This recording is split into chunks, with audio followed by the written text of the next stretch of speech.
I'm Jeff Walker with Alliance Entertainment, the CEO, founder of the company. I started the business as a music store in 1990, coming out of college when I was 22 years old. And I'm going to play you a little video that will give you a little 90-second highlights of what we do today. Introducing Alliance Entertainment, traded on NASDAQ under the stock symbol AENT. As a global leader in the distribution of music, movies, video games, arcades, collectibles, consumer electronics, and vinyl records, Alliance Entertainment continues to set the standard in the industry. In 2023, the company achieved over $1 billion in revenue. With 600 vendors, they offer 325,000 unique products to 72 countries around the world. Their extensive inventory ensures that they can meet the diverse needs of their global customer base. Alliance Entertainment's fiscal third quarter saw a significant gross profit increase to $28 million on $212 million in revenue. Their strong performance is a testament to their commitment to excellence and innovation. Nearly 40% of Alliance Entertainment's sales are driven by direct-to-consumer e-commerce. Their top-tier distribution network and state-of-the-art technology ensure that fans around the world get their entertainment products quickly and reliably. As the gateway between brands and retailers, Alliance Entertainment stocks the world's largest selection of entertainment products. They are trusted by major retailers like Walmart, Amazon, and Best Buy, as well as over 2,000 independent music retailers and wholesalers worldwide. For more details on their financial performance and growth prospects, visit aentinfo.com.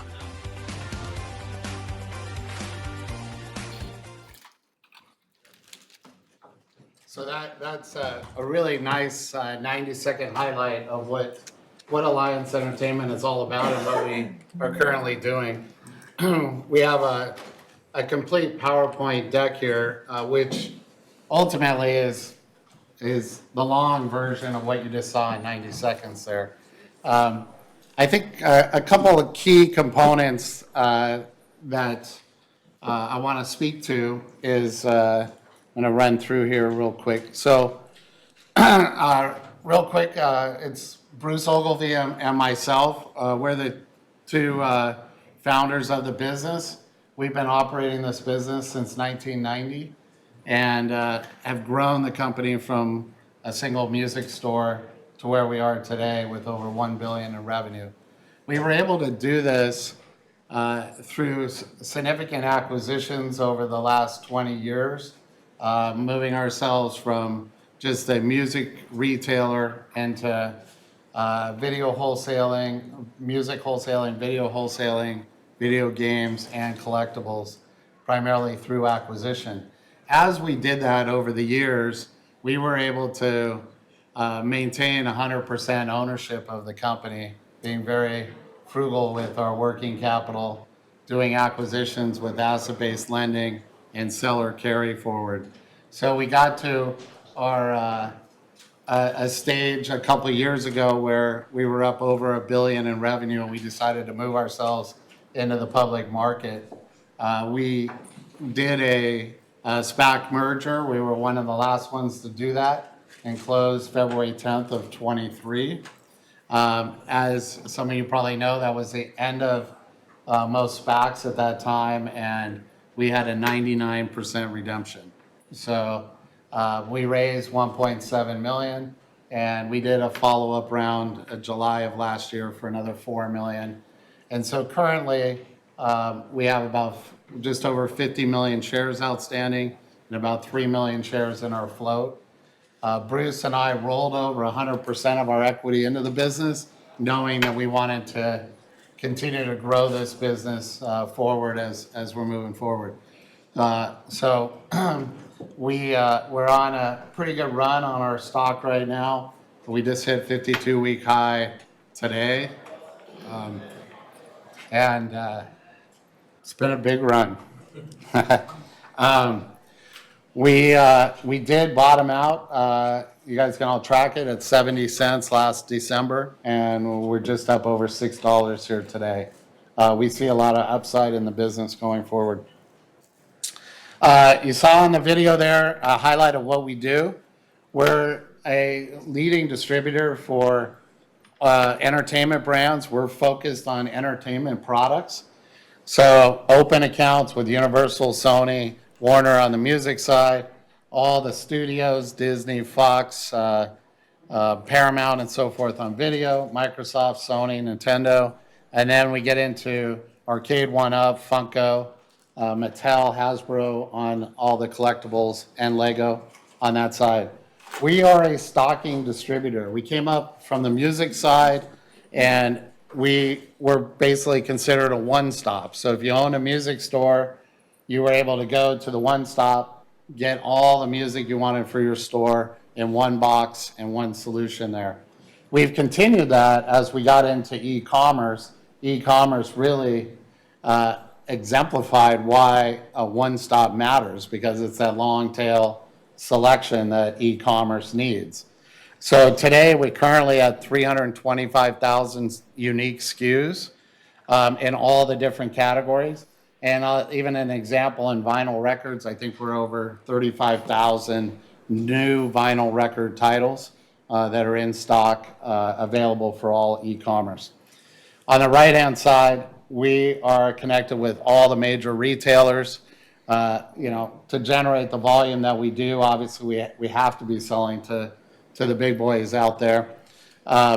Starting with Walmart as a particular one, we manage all the music in Walmart, so all the vinyl, all the CDs that are in that store.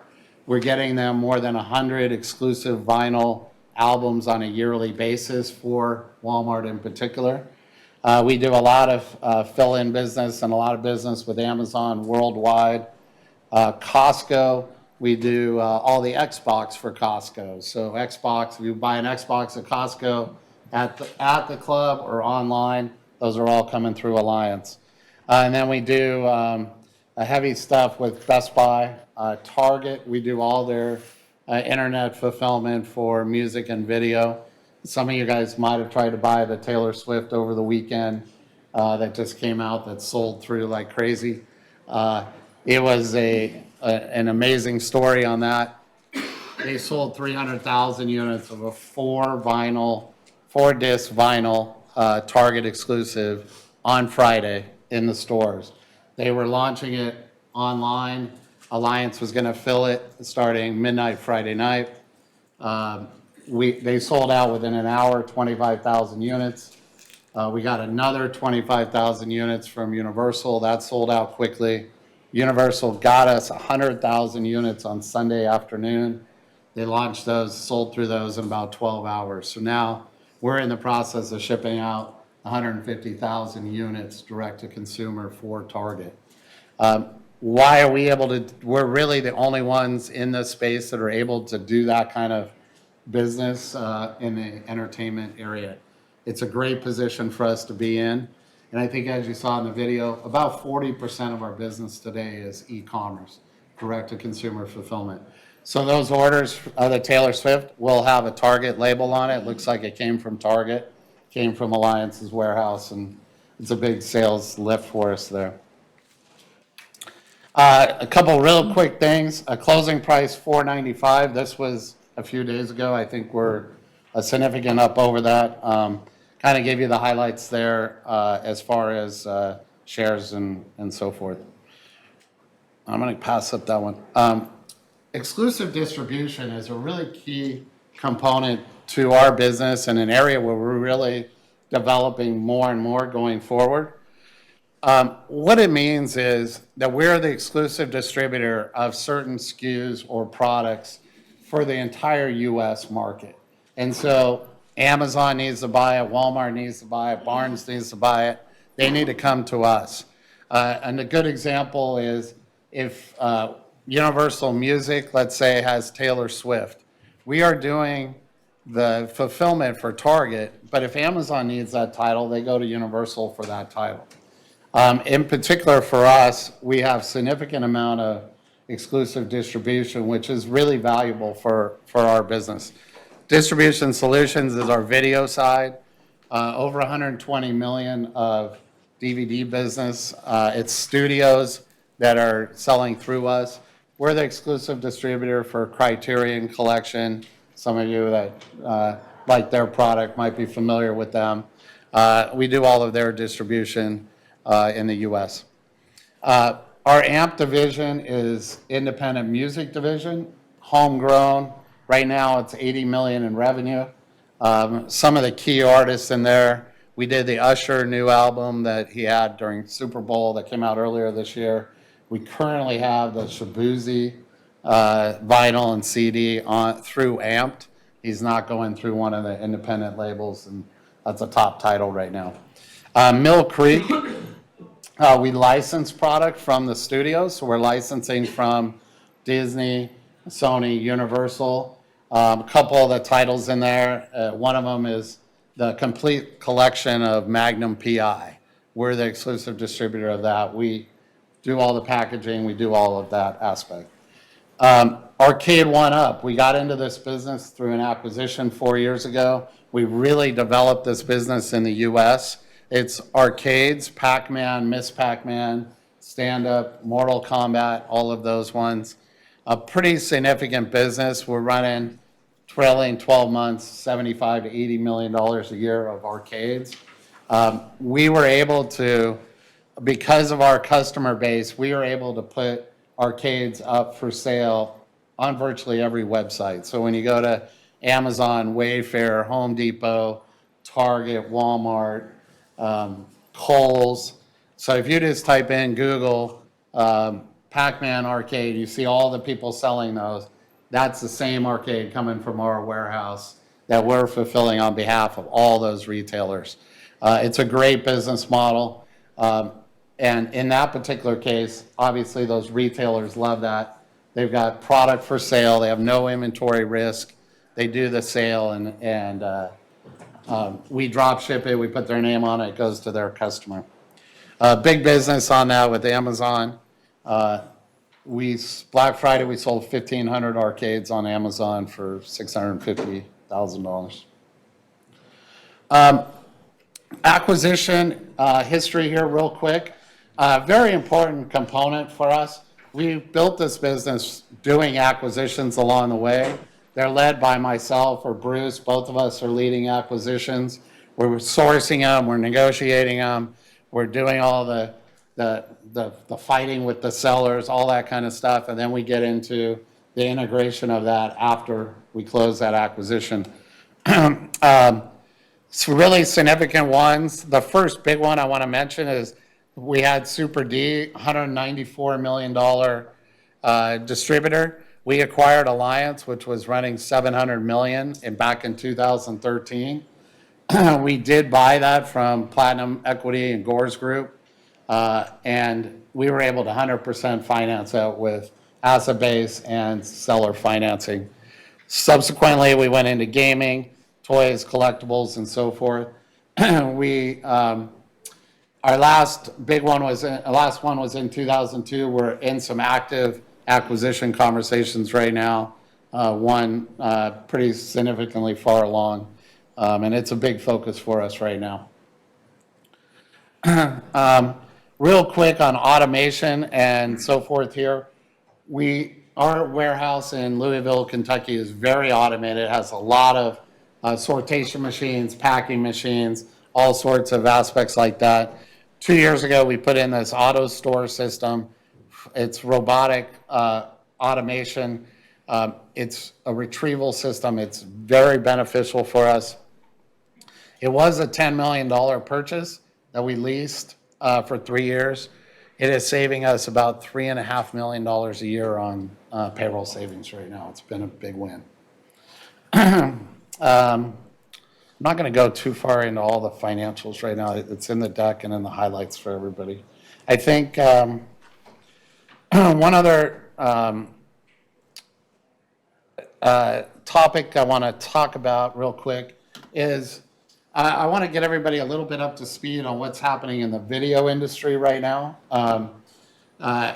So back in the history on video, we'll take Disney, Paramount, Universal, make a movie. They make a movie. They put a movie out, theatrical revenue, big theatrical revenue, big DVD revenue, and then big merchandise revenue under license. So think of Star Wars, Harry Potter, all those things.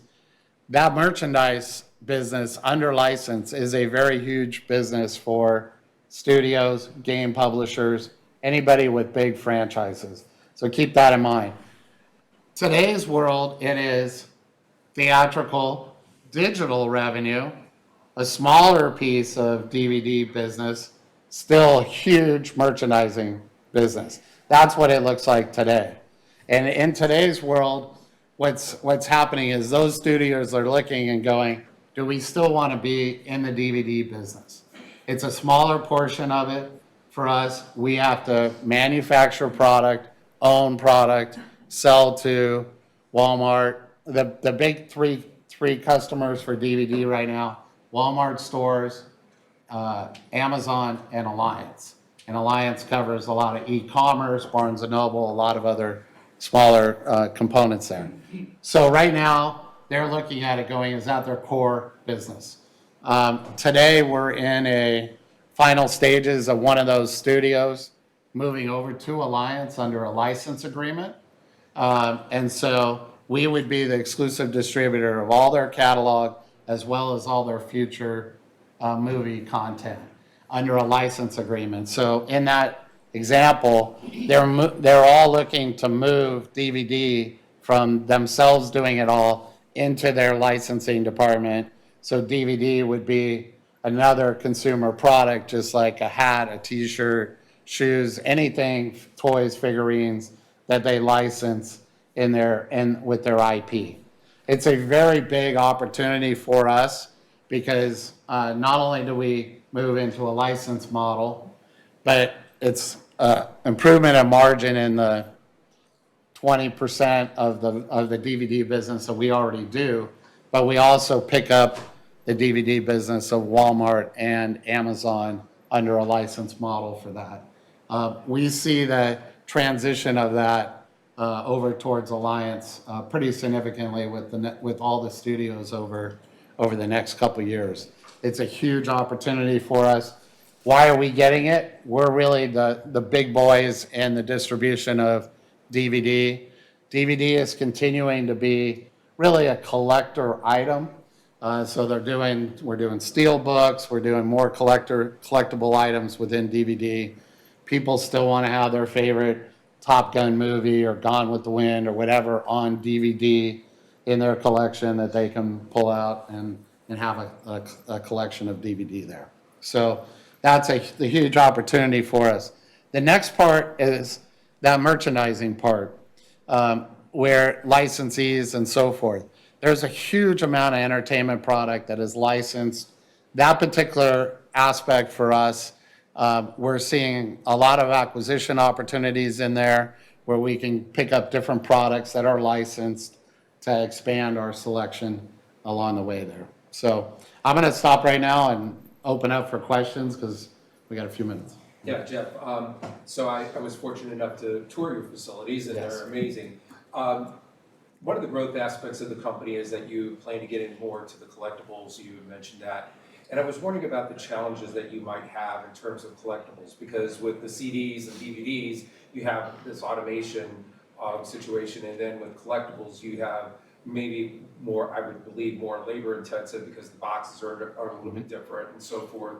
So can you talk a little bit about the margins, maybe getting into the collectibles versus what they might be for CDs or DVDs? Well, yeah, the margin's definitely better in the collectible side. Margin actually is better for us even in vinyl than it is in CD.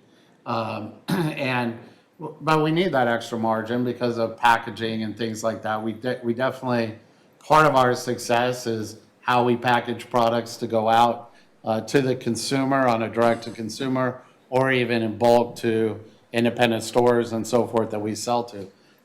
Any of those collectible items, really all the items, but those collectible ones definitely need to get there, in good condition. We seem to be able to price and margin depending on what the warehouse needs are there. And the collectible stuff definitely has some higher margins in that space. Yes, sir. Is 2.34 million in the free float? Yes. And Jeff, you used to have more warehouses, or at least one more, Yeah. and you consolidated into this amazing facility in Knoxville. But is there, I guess it might be unique to your business, that a lot of these other retailers, like even Amazon, are moving to same-day delivery or next-day delivery. Do you find that the customer that's ordering a CD or collectible aren't necessarily interested in same-day delivery? Or do you feel like, as you continue to grow, that maybe you need another warehouse on the West Coast to service the West Coast customer?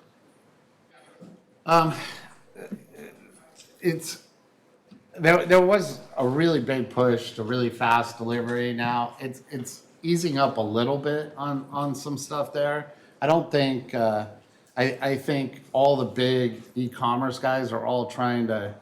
They don't want it to go faster, it just costs them more to keep going faster and faster. So they're all trying to appease the customer without getting too crazy on all that right now. That's what we're experiencing right now, is it's not as pressured for super fast delivery.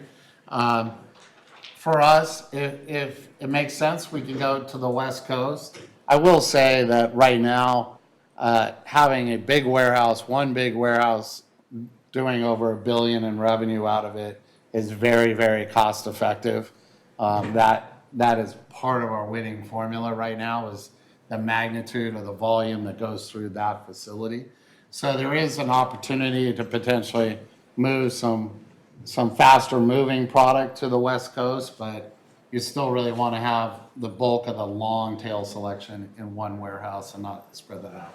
I didn't quite understand when you said you manufacture. It's like an artist, music. Are you getting the masters and creating the DVDs? No, we're not manufacturing. We're just selling finished You're product. just distribution. Correct. Yeah, we have looked at vinyl manufacturing. We have looked at DVD manufacturing. It's a lot of work for a very slim margin on a much lower dollar amount, and so we haven't gone that direction. With more than 6,000 small and micro-cap companies listed, if you're looking for the next Apple, then ChannelCheck truly is your trade. It's an investor community where you can access independent Wall Street research, advanced market data, balanced news, corporate videos, and podcasts. You can even register to attend in-person Meet the Management Series luncheons, and to be part of the preeminent annual Small and Micro-Cap Investor Conference, NobleCon. And here's the best news. Since ChannelCheck is sponsored by the featured companies, premium membership requires no investment. It's absolutely free. So check it out. Log in today. Find out why ChannelCheck is North America's leading source of research on the companies that just may change the world.